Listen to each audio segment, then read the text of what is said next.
rushwa ni aina ya haki, na palipo na rushwa panafikisha maendeleo na kutoa huduma sio.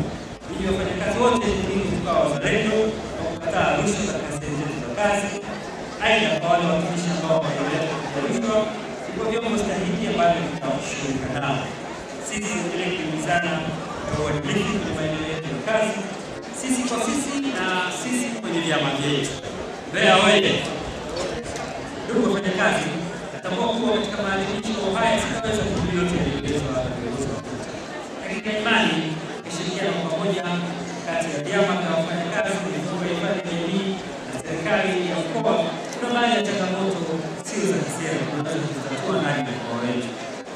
Nitoe rai ya kukaribisha kwenye ofisi zetu vyama vyote kwa umoja wenu au mmoja mmoja kuhakikisha tunatatua changamoto za watumishi ndani ya mkoa wetu.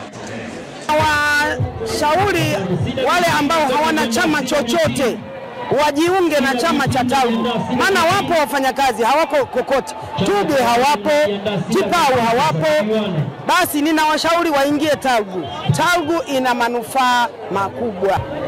Mimi ninamshukuru Mungu kwa kunipa neema na kibali cha kushiriki miaka 41 ya Mei Mosi. Huu ni mwaka wangu wa 41. Hivyo mwaka ni Mei Mosi ya 41.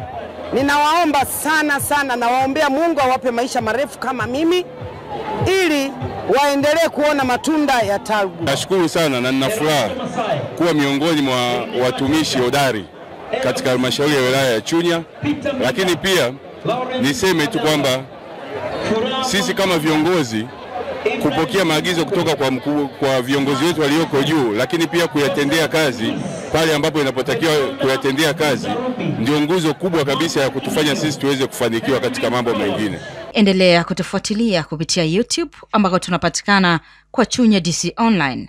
Website ama tovuti tunapatikana kwa www.chunyadc.go.tz. Lakini Instagram tunapatikana Chunya_official.